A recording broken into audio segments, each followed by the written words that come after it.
éventuelle prise à part. Alimentation à bord. Il faut éviter, si possible, les plats trop chauds pouvant être volontairement renversés ou utilisés comme projectiles. Contexte psychologique. Ne jamais oublier que, pour l'étranger, la reconduite dans son pays d'origine traduit l'échec de sa tentative de s'établir clandestinement dans un état censé lui permettre de faire vivre les siens restés au pays.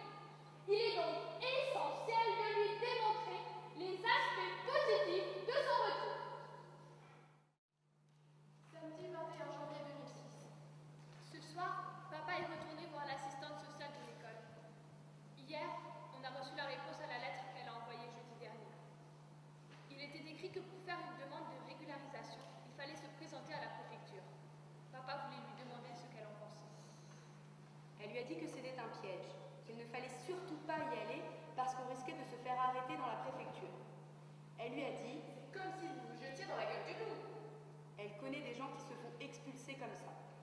Il s'était présenté au guichet de la préfecture pour faire une demande de régularisation. Et là, des policiers sont venus les arrêter. Ils ont passé quelques jours en prison et ont été renvoyés dans leur pays sans même pouvoir prendre de bagages. Papa a donc décidé de ne pas y aller. C'était notre dernier espoir. Papa n'arrête pas de dire qu'il faut attendre les 18 ans de Linda.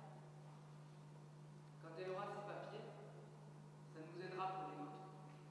C'est dans pas longtemps son anniversaire, en mars. Mais j'ai peur que papa craque avant. Puis, il y a le mot sans-papier qui me fait bien rigoler. Sans-papier. C'est vraiment une drôle d'expression, parce qu'on en fait des milliards, on en a des milliards de papiers à la maison. Des justificatifs de tout et de n'importe quoi.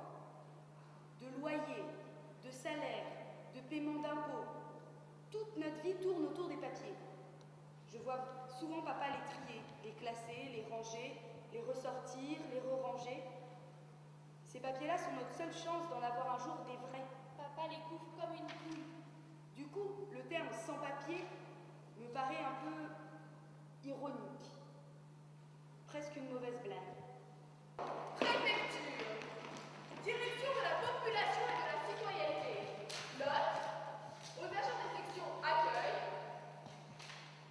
guichet pré-accueil et contrôle. Cellule de régularisation. Objet. Interpellation au guichet des étrangers faisant l'objet d'une OQTF.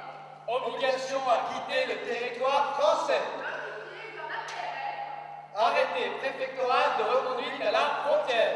Afin d'assurer la reconduite effective des étrangers faisant l'objet d'une OQTF.